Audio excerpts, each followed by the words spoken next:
Film dimulai di lokasi yang penuh dengan es, di mana ada seorang ahli paleoklimatologi bernama Jack yang lagi melakukan penelitian di benua Antartika. Bersama kedua rekannya, mereka mengebor permukaan es untuk mengambil sampel dari inti es di titik tersebut.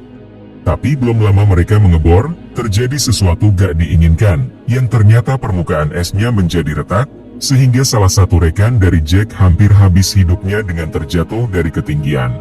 Setelah mereka mengamankan diri dari retaknya es, mereka menyadari kalau seluruh lapisan esnya pecah seperti membelah benua, dan akhirnya mereka pun memutuskan untuk menghentikan penelitian ini. Kejadian itu membuat Jack berpikir harus lebih menghargai alam, jadi dia membicarakan hal itu ke para petinggi dari seluruh dunia, dalam konferensi PBB tentang pembahasan panas global di India. Tapi Jack malah membicarakan tentang kemungkinan bumi bisa kembali lagi ke zaman es, dan perubahan iklim yang bisa terjadi secara mendadak, sehingga beberapa petinggi menjadi heran, karena konferensi ini seharusnya membahas tentang panas global, bukan sebaliknya. Di sana hadir banyak diplomat, termasuk wakil presiden Amerika Serikat, yang gak yakin sama teorinya Jack, karena si wakil melihat perekonomian sama rapuhnya dengan lingkungan. Alhasil para petinggi pada gak yakin juga sama teorinya Jack, namun tidak untuk seorang profesor dari Pusat Penelitian Iklim di Skotlandia, yang tertarik dan mendukung teori yang disampaikan Jack. Sementara itu di sebuah stasiun luar angkasa, ada beberapa astronot yang melihat sesuatu mengejutkan, yaitu sistem badai yang berukuran luar biasa besar, sebagai pertanda kalau di sana lagi terjadi cuaca buruk.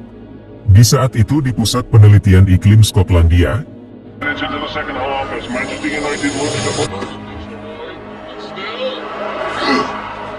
ada si profesor dan dua rekannya di sana mulai menyadari sesuatu gak beres, yaitu penurunan suhu air secara besar, dari hasil pantauan dengan menggunakan 3 pelampung di Atlantik Utara secara bersamaan. Ini membuat si profesor menduga kalau mencairnya es di kutub telah mengganggu arus Atlantik Utara, jadi dia menelpon Jack untuk memberitahu hasil temuannya, yang membuat Jack percaya kalau peristiwa perubahan iklim mendadak yang pernah dia ramalkan akan terjadi, tetapi tidak dalam waktu yang sangat dekat. Oleh karena itu Jack dan kedua rekannya bertemu dengan seorang staf wanita dari Badan Penerbangan dan Antariksa, untuk membangun model perakiraan cuaca terburuk yang bisa mereka pelajari. Di berbagai negara, telah terjadi cuaca ekstrim secara massal, terutama di Tokyo, Jepang, di mana situasi kota itu lagi terjadi hujan lebat, jadi semua warga pada cepat-cepat untuk meneduh. Gak lama setelah itu ada batu es yang jatuh ke bawah, namun gak cuma satu batu es aja, melainkan ada banyak batu es pada berjatuhan ke bawah, dari dampak menurunnya suhu secara mendadak. Ini membuat semua warga pada panik, sampai membuat beberapa warga pada gak sempat untuk berlindung, dan akhirnya beberapa dari mereka pun pada habis setelah terkena batu es. Beralih ke anaknya Jack yang masih SMA bernama Sam, yang lagi terbang dengan pesawat bersama teman cowoknya, dan gebetannya Sam bernama Laura.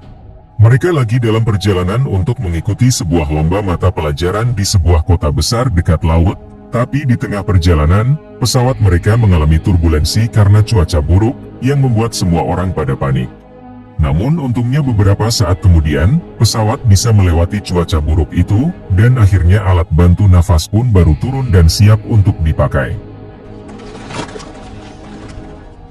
Sam dan kawan-kawan kemudian sampai di kota besar tujuan mereka, di mana mereka melihat situasi kota yang lagi macet-macetnya, dan membuat seorang pemulung menjadi kesal kalau mobil-mobil dan knalpot-knalpot itu udah mencemari udara. Gak lama setelah itu mereka melihat banyak burung pada beterbangan, seakan mereka lagi panik karena sesuatu yang gak beres. Begitu juga binatang-binatang lainnya, sampai membuat serigala meraung. Setelah selesai lomba, Sam dan kawan-kawan berpesta santai, di mana mereka berkenalan sama seorang cowok dari sekolah lain. Sementara Sam dan kawan-kawan masih santai-santai, cuaca buruk masih terus terjadi di berbagai daerah, terutama di sebuah kota besar bagian paling barat dari Amerika Serikat, yang ternyata itu adalah tornado. Tapi tornadonya gak cuma satu, melainkan ada banyak. Ini tentu aja menarik perhatian para media, dan salah satu dari mereka berhasil menangkap aksi dari tornado yang menghapus papan nama populer yang ada di kota itu. Tornado-tornado itu kemudian makin bergerak ke tengah kota, sampai membuat beberapa orang pada terkagum dengan memvideokan tornado itu, dan susah untuk menjauh ketika disuruh sama orang lain. Dua tornado kemudian saling berdekatan satu sama lain sampai menyatu, sehingga ukuran tornadonya menjadi lebih besar, dan sekarang tornado itu bisa menerbangkan mobil-mobil dengan mudah. Ada salah satu media yang masih asik meliput tornado-tornado yang mantap, dan saking semangatnya, dia gak sadar kalau ada papan iklan besar yang terbang ke arahnya, dan akhirnya dia pun habis. Tornado besar itu sekarang udah berada di tengah kota, dan menghancurkan salah satu gedung tinggi dengan 2 orang di dalam, dan akhirnya mereka pun habis juga. Tapi tidak untuk Bapak OB yang ada di gedung itu. Jadi setelah si tornado besar itu menjauh, dia pergi untuk melihat dampak kerusakan, dan akhirnya dia pun melihat kalau gedungnya udah kebelah 2 sama si tornado besar. Peristiwa ini mulai menarik perhatian presiden beserta wakilnya, setelah mereka mendengar permintaan dari Badan Penerbangan Federal atau Angkasa Puranya Amerika Serikat, untuk membatalkan semua penerbangan yang disebabkan sama cuaca yang sangat buruk. Oleh karena itu presiden pun menyetujui permintaan Badan Penerbangan Federal itu. Ini membuat banyak orang pada ketakutan, jadi banyak dari mereka mulai melakukan panic buying, dengan memasok berbagai kebutuhan dasar untuk jaga-jaga. Di saat itu Sam dan kawan-kawan menjadi gak bisa pulang dengan menggunakan pesawat, begitu juga semua orang yang ada di bandara, merasa terkejut ketika semua penerbangan pada di-cancel. Gak cuma itu, hujan lebat udah turun di kota selama berhari-hari, sampai mengakibatkan kebanjiran yang menyebabkan penyumbatan, dan kereta bawah tanah di terowongan-terowongan gak bisa dipakai. Sementara itu, Jack berkesempatan untuk bertemu dengan Pak Wakil Presiden, dan meyakinkan dia tentang peristiwa perubahan iklim mendadak yang masih akan terjadi. Jadi Jack meminta untuk segera melakukan evakuasi besar-besaran, untuk memindahkan orang-orang yang tinggal di bagian utara ke bagian selatan. Ini sulit dipercaya sama Pak Wapres, menganggap Jack itu udah sinting, dan akhirnya Pak Wapres pun pergi. Sementara itu, beberapa tentara dari Inggris pergi untuk menyelamatkan keluarga kerajaan dengan helikopter, tapi mereka gak menyadari kalau mereka udah masuk ke dalam badai angin topan raksasa, dan mengakibatkan helikopter mereka pada membeku. Alhasil satu persatu helikopter pada terjatuh ke tanah, lalu salah satu tentara yang masih hidup mau keluar dari helikopter, namun akhirnya dia pun langsung habis dari suhu yang luar biasa dingin. Setelah diselidiki sama para ahli, ternyata itu gara-gara turunnya suhu secara cepat di bawah 100 derajat Celcius, dan ini merupakan awal dari pembekuan global. Karena melihat hujan lebat yang masih turun di kota, Sam dan kawan-kawan memutuskan untuk pulang melalui jalur darat, tapi ketika mereka melihat situasi kota yang udah sangat macet, ditambah dengan banjir, mereka pun memutuskan untuk menunggu di perpustakaan umum sampai situasinya mereda. Di saat itu si abang pemulung mengamankan diri dengan masuk ke dalam perpustakaan, namun karena perpustakaannya gak boleh bawa hewan peliharaan, si abang pun mau gak mau harus keluar dari perpustakaan. Di saat Sam dan kawan-kawan menghindari mobil-mobil yang menghalangi perjalanan, tiba-tiba Laura menjadi kesakitan gara-gara sesuatu, yang ternyata kakinya terkena bagian tajam dari mobil, tapi dia masih baik-baik aja. Gak lama setelah itu dia mendengar suara ibu dan anak yang terjebak di dalam mobil. Namun seorang polisi di sana gak mengetahui bahasa apa yang dibicarakan si ibu, jadi Laura pergi membantu si polisi untuk membebaskan si ibu dan si anak. Begitu mereka terbebas, si ibu baru ingat kalau dia ketinggalan barang penting di dalam mobil, oleh karena itu Laura kembali untuk mengambil barang itu. Tapi dia gak menyadari, kalau ada gelombang air pasang sangat tinggi sedang bergerak dengan cepat ke arah kota, dan mulai memasuki kota, membuat hampir semuanya pada tenggelam. Alhasil banyak orang pada panik, dan akhirnya mereka pun langsung ditelan sama si gelombang air pasang. Ini kemudian disadari Sam, jadi dia cepat-cepat menolong Laura yang belum sadar akan gelombang air itu, sampai mereka berhasil memasuki perpustakaan, dan akhirnya gelombang air pasang pun menenggelamkan hampir semua jalanan di kota. Sementara itu, Jack dan si profesor terus mempelajari tentang angin topan raksasa, dan mengetahui kalau ternyata ada 2 angin topan raksasa lainnya yang berada di negara Kanada bagian utara, dan satunya lagi di daerah Rusia yang paling dingin. Jack menduga kalau ketiga angin topan raksasa itu akan semakin besar, dan semakin besar, sampai akhirnya angin topan itu menerjang negara-negara beriklim tropis dalam beberapa hari lagi, salah satunya Indonesia. Oleh karena itu ketika angin badai itu udah reda, Akhirnya umat manusia pun masuk ke dalam zaman es yang baru, alias semuanya serba sangat dingin. Jack lalu meminta si profesor untuk kabur, tapi dia merasa udah pasrah akan situasi di tempat dia sekarang, dan menyarankan Jack untuk menyelamatkan sebanyak yang dia bisa. To mankind. To Manchester United. Sementara itu, orang-orang di perpustakaan udah terjebak di dalam tempat. Karena banjir tinggi udah memblokir jalan keluar mereka, dan listrik-listrik udah pada mati, serta kurangnya pasokan makanan yang ada di perpus.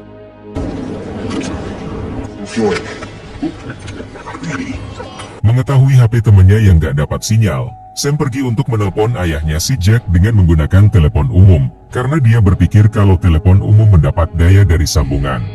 Di sana dia dan Laura melihat daerah telepon umumnya udah banjir, tapi masih bisa dipakai, jadi Sam menggunakan itu untuk mengabari lokasinya ke Jack. Namun dia memberitahu untuk jangan keluar, karena badai akan semakin ganas, oleh karena itu orang bisa cepat membeku dari dinginnya suhu dari badai itu. Maka dari itu Jack menyarankan untuk jangan pergi keluar, dan membakar apa aja untuk bisa tetap hangat sampai semuanya berlalu, dan dia akan datang menjemput Sam.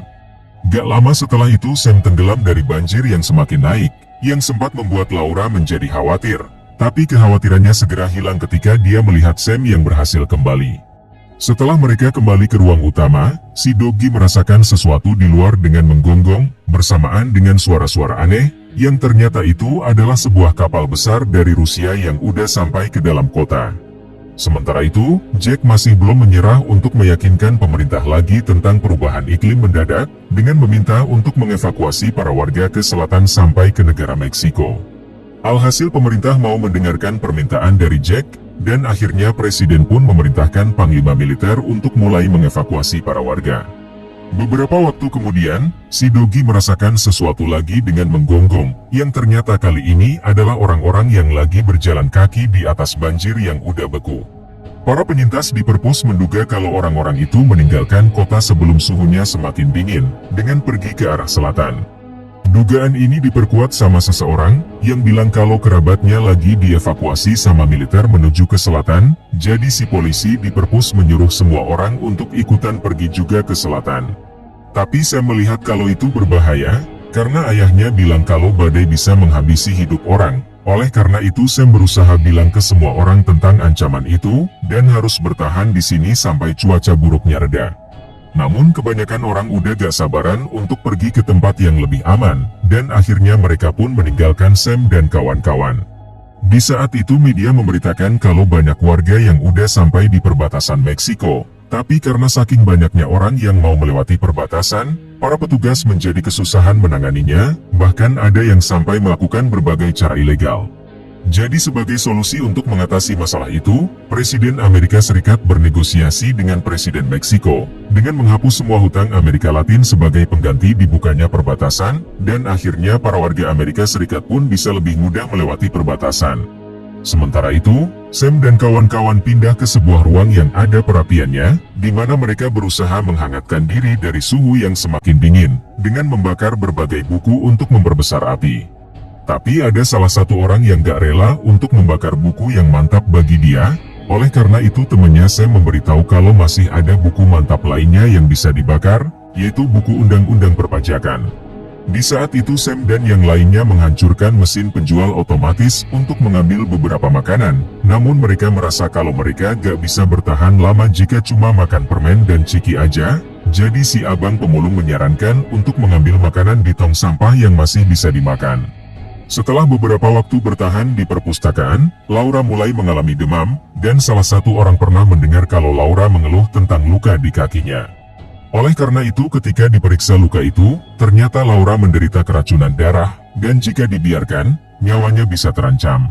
Tapi bisa diobati jika menggunakan sebuah obat khusus, dan satu cara lagi yang bisa dilakukan, namun mereka gak berani untuk menyebutnya ataupun melakukan cara itu, jadi Sam dan temannya memutuskan untuk mencari obat khusus itu di kapal Rusia yang terdampar. Setelah berhasil mendapatkan obat, serta persediaan makanan yang masih ada, mereka diganggu sama kedatangan beberapa serigala, yang sebelumnya berhasil kabur dari kandang di kota di saat ketinggian banjir masih rendah. Oleh karena itu Sam dan kawan-kawan berusaha menghindari para serigala itu, sampai mereka berhasil keluar dari kapal. Tapi masalah belum selesai, karena mereka harus kabur dari dinginnya angin yang mengejar mereka, dan bisa bikin orang langsung beku dari dampak suhu yang luar biasa dingin. Jadi mereka terus kabur masuk ke dalam perpustakaan, sampai mereka tiba di dalam ruang dengan perapian, dan akhirnya mereka pun terus membakar buku untuk melawan dinginnya angin.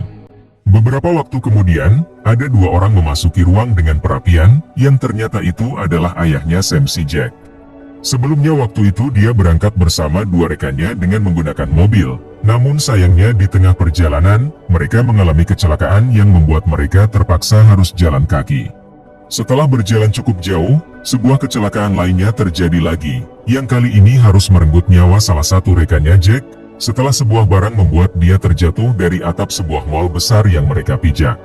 Dengan berbagai perbekalan, Jack dan rekannya terus berusaha untuk bertahan hidup, sampai mereka melihat si polisi dan para warga yang ternyata udah habis hidupnya, setelah mereka gagal melewati dinginnya badai.